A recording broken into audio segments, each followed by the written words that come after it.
नमस्कार, मी अनिल जाधव. तुम्ही बघताय आपला अग्रवन. देशातल्या काही राज्यांमध्ये नवीन कापसाची आवक बाजारामध्ये सुरू झाली आहे.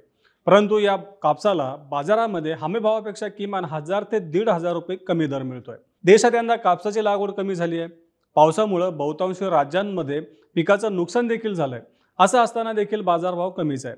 उत्तर भारतातल्या पंजाब, हरियाणा आणि राजस्थान या राज्यांमध्ये कापसाची आवक वाढली आहे. परंतु या राज्यांमध्ये देखील कापसाला 6500 ते 7100 रुपयांच्या दरम्यान भाव मिळतोय. गुजरात, तेलंगणा आणि आंध्र प्रदेशामध्ये देखील काही बाजारांमध्ये नवीन कापूस विक्रीसाठी येतोय. या राज्यांमध्ये देखील कापसाचे बाजारभाव दबावतच आहेत.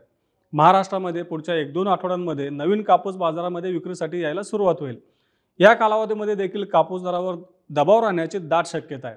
त्यामुळे यंदा शेतकऱ्यांनी कापूस शक्यतो सीसीआयलाच विकावा, म्हणजेच हमीभावाने विकावा, जेणेकरून किमान हमीभाव तरी आपल्या पदरात पडेल. सरकारने यंदा लांब धाग्याच्या कापसासाठी 8110 रुपये हमीभाव जाहीर केला, तर बाजारभाव सुरुवातीला सांगितल्याप्रमाणे 1000 ते 1500 रुपयांनी सध्या कमी दिसतोय. आता सुरुवातीच्या टप्प्यामध्ये कापसात ओलावा जास्त असतो, तसंच अनेक ठिकाणी गुणवत्तेचे देखील प्रश्न असतात. सध्या पाऊस झालेला, या पावसाचा परिणाम साहजिकच कापसावर दिसून येत असतो. परंतु बाजारामध्ये कमी दर मिळत असल्यामुळे शेतकऱ्यांनी यंदा सीसीआयला जर कापूस विक्रीचं नियोजन केलं तर शेतकऱ्यांना फायदेशीर ठरू शकतं, कारण बाजारभाव दबावतच आहेत. त्याची अनेक कारणं आहेत. आता पुढच्या टप्प्यामध्ये जर आपण कापूस विक्रीचं नियोजन करत असाल, म्हणजे आपला कापूस जर काही दिवसांमध्ये काढणीला येत असेल, जर आपल्या वेचणीचं नियोजन असेल, तर हा कापूस आपण सुरुवातीला सुकून घेणं गरजेचं आहे. कारण पावसामुळे तसंच पुढच्या काळामध्ये जर थंडी पडली तर यामुळे कापसामधला ओलावा जास्त असतो आणि सीसीआय 12% ओलावा असलेला कापूस खरेदी करतं. त्यामुळे जर ओलावा जास्त असेल, म्हणजे सुरुवातीला आपण तपासून बघावं की ओलावा जास्त आहे का, आणि जर ओलावा जास्त असेल तर तो कापूस विकवावा, वाळवावा. जेव्हा योग्य ओलाव्याच्या प्रमाणात तो कापूस येईल तेव्हा तो कापूस सीसीआयला विकावा, की जेणेकरून आपल्याला किमान हमीभाव तरी यंदा आपल्या पदरात पाडून घेता येईल. आता यंदा लागवड घटली, पिकाचं नुकसान होत आहे, म्हणजे यंदा कापूस उत्पादनात घट होण्याची शक्यता आहे. अमेरिकेचा कृषी विभाग म्हणजे USDA तसंच देशातल्या उद्योगांनी यंदा कापसाचं उत्पादन गेल्या वर्षीपेक्षा कमी राहील असे अंदाज वर्तवलेले आहेत. असं असताना देखील आंतरराष्ट्रीय बाजारातले दबाव तसंच सरकारनं जे काही 11% आयात शुल्क कमी केलं किंवा काढून टाकलं, त्यामुळे देशात कापसाच्या भावावरती दबाव आलेला आहे. सीसीआयने देखील मागच्या महिनाभरामध्ये आपल्या जवळचा म्हणजे स्टॉकमधला कापूस हा कमी दर केले आणि त्यानंतर विक्रीला काढला होता. सीसीआय कमी दरानं विकल्यामुळे साहजिकच त्याच्या दरावरती दबाव आला. तसंच इतर कारणांचा देखील कापसाच्या दरावरती परिणाम दिसून येतोय. एकंदरीतच पुढचे काही महिने तरी आपल्याला कापूस बाजार हा दबावातच राहिलेला दिसून येऊ शकतो. अशा परिस्थितीमध्ये पुढचे किमान 2-3 महिने जे शेतकरी कापूस विक्रीचं नियोजन करतायत त्यांनी पहिलं प्राधान्य सीसीआयच्या कापूस विक्रीला द्यावं, म्हणजे हमीभावाच्या विक्रीला द्यावं. ज्या काही नियम आणि अटी असतील यापूर्वी आपण पाहिलेल्या आहेत. एकतर सुरुवातीला आपल्याला यंदा ॲपच्या माध्यमातून नोंदणी करायची होती. देशामध्ये जवळपास 60 लाख कापूस उत्पादक शेतकरी आहेत. त्यापैकी 16 लाखांच्या दरम्यान शेतकऱ्यांनी कपास किसान या ॲपच्या माध्यमातून नोंदणी केलेली आहे, असं सीसीआयनं सांगितलं. आता पुढच्या टप्प्यामध्ये बाजारामध्ये हळूहळू कापसाची आवक वाढायला लागेल. आपल्या सगळ्यांना माहिती आहे की पंजाब, हरियाणा आणि राजस्थान या 3 राज्यांमध्ये कापसाची लागवड ही लवकर होत असते. जवळपास एप्रिल-मे महिन्यापासूनच या भागातले शेतकरी, या राज्यातले शेतकरी कापूस लागवडीला प्राधान्य देत असतात. त्यामुळे या राज्यांमध्ये कापसाची आवक लवकर सुरू होत असते. त्यानंतर मध्य महाराष्ट्र म्हणजे गुजरात आहे, महाराष्ट्र आहे, तसंच मध्य प्रदेश आहे, इतर काही छोटी मोठी राज्य की जे कापूस उत्पादन घेतात त्या राज्यांमध्ये कापसाची आवक सुरू होते आणि शेवटी दक्षिण भारतामध्ये कापसाची आवक सुरू व्हायला सुरुवात होत असते. आता सीसीआयनं 1 ऑक्टोबरला पंजाब, हरियाणा आणि राजस्थान या 3 राज्यांमध्ये कापूस खरेदीचे केंद्र सुरू केली आहे. त्यामुळे येथील शेतकऱ्यांना काहीसा दिलासा मिळतोय. आता महाराष्ट्रामध्ये 15 ऑक्टोबर पासून, तसंच गुजरातमध्ये देखील आणि मध्य प्रदेश या राज्यांमध्ये देखील 15 ऑक्टोबर पासून सीसीआयची कापूस खरेदी सुरू होणार आहे. सीसीआयची कापूस खरेदी डोळ्यापुढे ठेवूनच आपण यंदा कापूस विक्रीचं नियोजन करणं फायदेशीर ठरणार आहे. दक्षिण भारतामध्ये म्हणजेच कर्नाटक, तेलंगणा, आंध्र प्रदेश या राज्यांमध्ये 21 ऑक्टोबर पासून सीसीआयची कापूस खरेदी सुरू होणार आहे. आता यंदा कापूस बाजारभाव दबावत असल्यामुळे जास्त कापूस खरेदी करावा लागणार आहे याचा अंदाज सीसीआयला आधीपासूनच आहे. त्यामुळे सीसीआयनं गेल्या वर्षीचा संपूर्ण कापूस हा 30 सप्टेंबरपर्यंत विकल्याचं सीसीआयचं म्हणणं आहे. म्हणजेच यंदा गोडाऊन सीसीआयनं नवीन कापूस खरेदीसाठी खुली करून ठेवली आहे. तसंच गेल्या वर्षीच्या तुलनेमध्ये 10% खरेदी केंद्र देखील वाढवली आहे.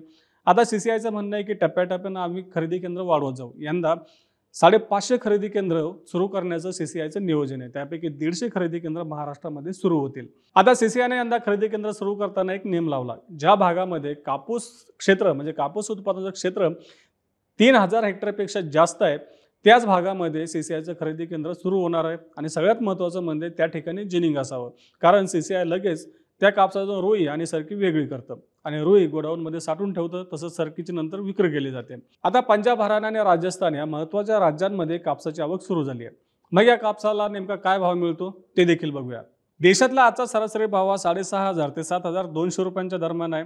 पंजाबमध्ये कापूस 6,800 ते 7,200 रुपयाने विकला जातोय. हरियाणामध्ये 6,900 ते 7,200 रुपये हा सरासरी कापसाचा भाव आहे. राजस्थानमध्ये 7,000 ते 7,300 रुपयानं कापूस विकला जातोय.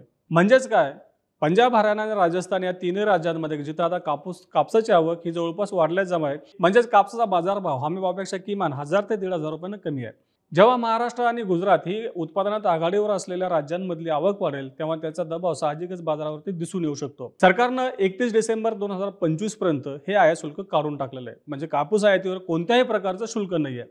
दुसरीकडे आंतरराष्ट्रीय बाजारामध्ये कापसाचे भाव स्वस्त आहेत, त्यामुळं साहजिकच आयात वाढणार आहे. अभ्यासकांनी, जाणकारांनी असा अंदाज व्यक्त केला, उद्योगांचं देखील असं म्हणणं आहे की सरकारच्या या धोरणामुळे 31 डिसेंबर 2025 पर्यंत देशात किमान 20 लाख गाठ्यांच्या दरम्यान कापसाची आयात होऊ शकते. जर सरकारनं त्यानंतर देखील हे आयात शुल्क काढण्याला मुदतवाढ दिली, म्हणजेच विनाशुल्क आयातीला मुदतवाढ दिल्यानंतर कापसाची आयात आणखीन वाढू शकते आणि त्याचा परिणाम साहजिकच आपल्या देशातल्या बाजारावरती दिसून येऊ शकतो. एकीकडे कापूस आयात वाढते आणि दुसरीकडे निर्यात कमी असल्याचं चित्र सध्या तरी दिसून येत आहे. आता आंतरराष्ट्रीय बाजारामध्ये कापूस भाव कमी असल्यामुळं आणि आपल्या सरकारनं कापसाचे आयात शुल्क काढल्यामुळं आपल्याला मागच्या 1-1.5 महिन्यांमध्ये कापसाची आयात देखील वाढलेली दिसून येते आणि हे सत्र पुढच्या काळात देखील सुरू राहील असं सध्या तरी दिसतंय. या सगळ्या परिस्थितीचा परिणाम आपल्या कापूस उत्पादकांना भोगावा लागणार आहे. कारण आपला कापूस जेव्हा बाजारामध्ये येईल त्याच काळामध्ये ही आयात देखील सुरू झालेली आहे. म्हणजेच काय, ते यंदा हमीभावापेक्षा कापूस बाजारभाव हे पुढचे काही महिने तरी कमीच राहील अशी दाट शक्यता आहे. हे आपल्याला बाजारामध्ये दिसूनच येत आहे. एरवी जेव्हा नवीन कापूस बाजारामध्ये दाखल व्हायचा असतो किंवा दाखल होण्याच्या तोंडावरती बाजारभाव आपल्याला काहीसे बरे दिसत असतात, परंतु यंदाची परिस्थिती अशी आहे की बाजारभाव आपल्याला दबावातच दिसून येत असतात. ह्या सगळ्या परिस्थितीमध्ये आपल्याकडे एकच फायदेशीर पर्याय सध्या तरी दिसून येतोय, तो म्हणजे हमीभावानं कापसाची विक्री. सीसीआयला कापूस विक्री केल्यानंतर आपल्याला किमान हमीभाव तरी मिळेल. सीसीआयने यंदा मध्यम लांब धाग्याच्या कापसासाठी 7,710 रुपये हमीभाव जाहीर केला आणि लांब धाग्याच्या कापसासाठी 8,110 रुपये हमीभाव जाहीर केलेला आहे. त्यामुळे जर आपल्याकडे पुढच्या काही दिवसांमध्ये कापूस येणार असेल तर 15 ऑक्टोबर पासून सीसीआयची खरेदी केंद्र सुरू होतील. आपल्या जवळच्या भागामध्ये कुठं खरेदी केंद्र सुरू आहे ते बघावं आणि त्या खरेदी केंद्रावर कापूस विक्रीचं नियोजन करावं. त्याआधी आपल्याला सीसीआयची माल खरेदी करण्याची नेमकी अट काय ते देखील समजून घ्यावं लागेल. आपल्यासाठी जो काही महत्त्वाचा टप्पा आहे तो आहे म्हणजे ओलाव्याचा. तर सीसीआय 12% ओलावा असलेला कापूस खरेदी करतं. 12% जर जास्त ओलावा असेल तर सीसीआय कापूस खरेदी करत नाही. त्यामुळे आपल्याला आधी ओलाव्यावरती लक्ष देणं खूपच गरजेचं आहे. आता एकंदरीतच गेले वर्षभर कापसाला भाव नाहीये. अनेक शेतकऱ्यांना हमीभावापेक्षा कमी दरात भाव विकावा लागला. दुसरीकडे अतिवृष्टीमुळे कापूस पिकाला देखील मोठ्या प्रमाणात फटका बसला आहे. अनेक भागामध्ये परिस्थिती अशी आहे की पहिल्या वेचणीचा कापूस ऑक्टोबरमध्ये येत होता, परंतु यंदा पहिली वेचणी नोव्हेंबरमध्ये देखील होऊ शकते असं शेतकऱ्यांनी सांगितलंय. म्हणजे एकीकडं नैसर्गिक संकट आहे आणि दुसरीकडे बाजारभावाचं संकट आहे.